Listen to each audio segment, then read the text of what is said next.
We got to talk about the Beelzebub energy, guys. It's pretty bizarre. Now I've had a few. See, do you see this? I have 1, 2.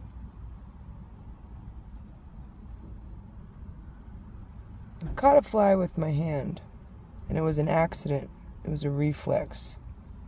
And when I opened my hand, we both looked at each other in awe of what had just happened. And there was another time when I had just cleaned a men's bathroom in a homeless shelter that had never been cleaned, which I found out after I started cleaning it. They told me in all the years, all of the people that have come through that bathroom, nobody's ever deep cleaned it. And there I was cleaning it from 9 o'clock at night until 3 o'clock in the morning. I had to stop at 3 because I had to go open the kitchen. I did extra cleaning work so I could get sleeping privileges.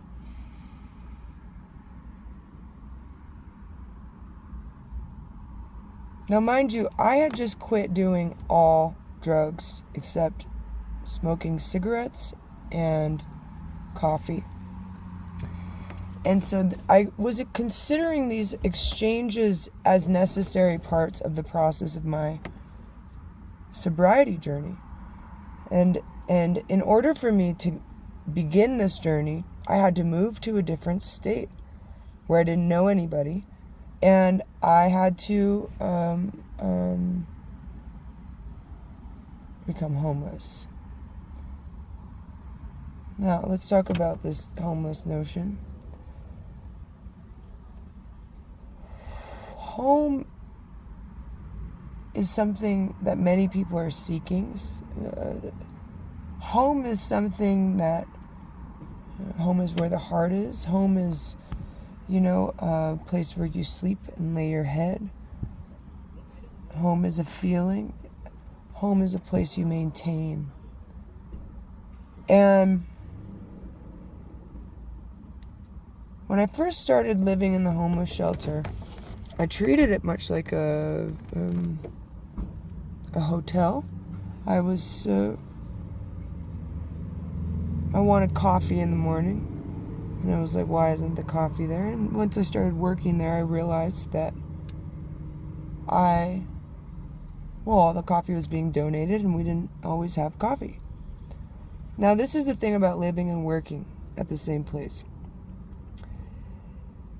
I couldn't separate myself from everyone at the end of the day and go home to a place where I could shut a door, lock it, and fucking kick off my shoes and do whatever the fuck without anybody commenting on it, the timing of it, what I'm eating, how I'm cooking, how I'm wearing my clothing. None of that. It was a very strict regimen. So because I lived there at this homeless shelter and worked there, cleaned and cooked every day. And I wish that I fucking wish that I fucking finished that, because there's this fly.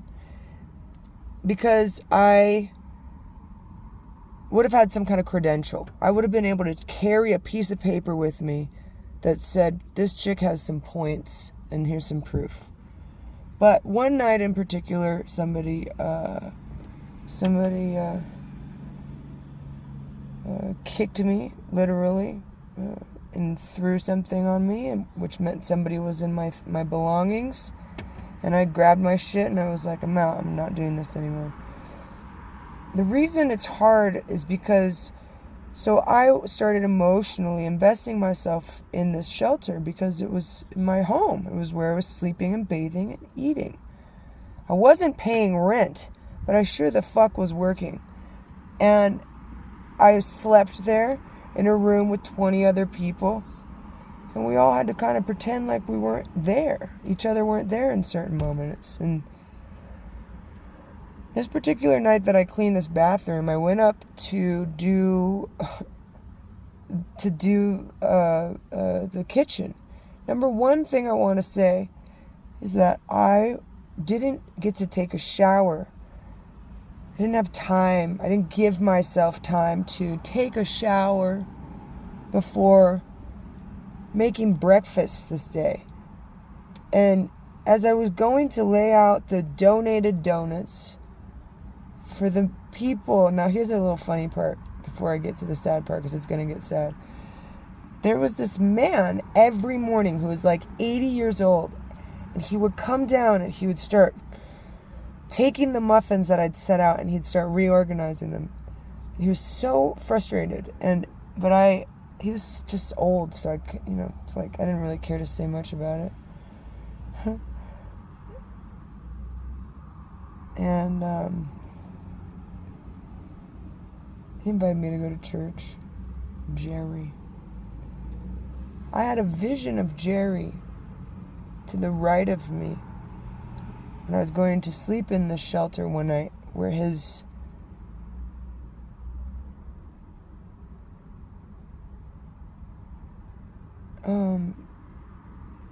body changed. And during this time when I was coming off of drugs and alcohol, my body would go through these moments where it would feel like someone was wearing me. Like, I can't explain it any other way. Like, my everything was really swollen. Everything was really like, it was like somebody too big was wearing my skin.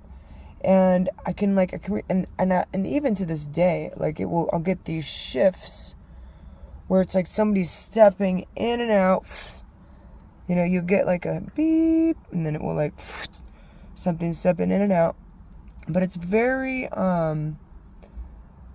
beyond me. I don't, it's like I trust it. And there's a trust that I have been working with when it comes. I like, one thing I've heard when you come off of alcohol is you suddenly get like flashbacks of times when you were maybe having blackouts, or when just from crazy drunken moments that weren't so clear. All of a sudden you'll get this kind of deja vu type experience. And I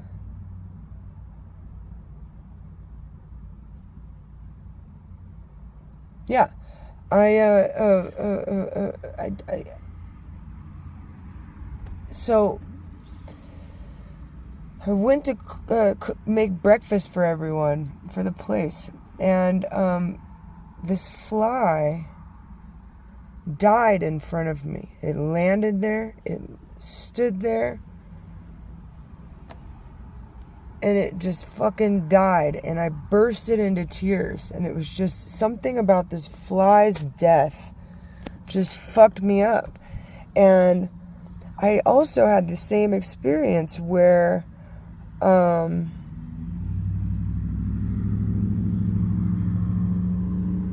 I suddenly had mourned I mourned an animal that had passed. That when they had passed, I was even there when they died, but I was drinking, and I was more just not there. And one day I just saw somebody with a dog, and it upset me, and I started crying about this dog. But the process of mourning is a bizarre process, and I've definitely, the thing with like some philosophies that are really extreme, where you don't kill anything, you don't kill a fly, you don't kill a bug, it's your own cells die off every 7 years. You have new every cell in your body is new. And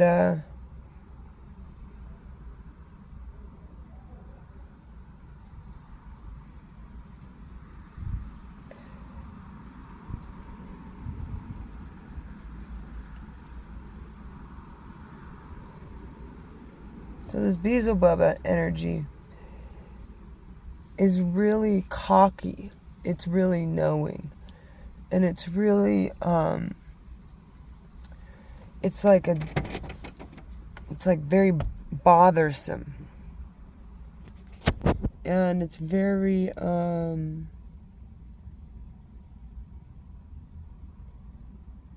it's almost like something to be grateful for, because it's kind of keeping you aware and it's keeping you awake.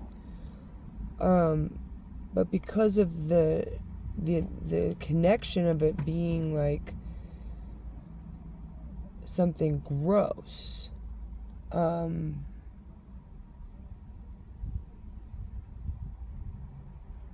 a fly being something gross, it's like, it puts me in this place where I'm going, who am I really trying to impress right now? Because I'm not choosing for this fly to land on me.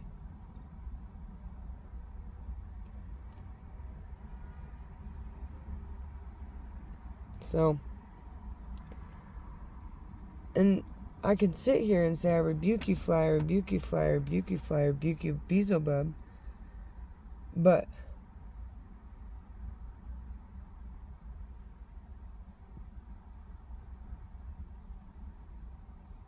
it's a matter of peace, I suppose.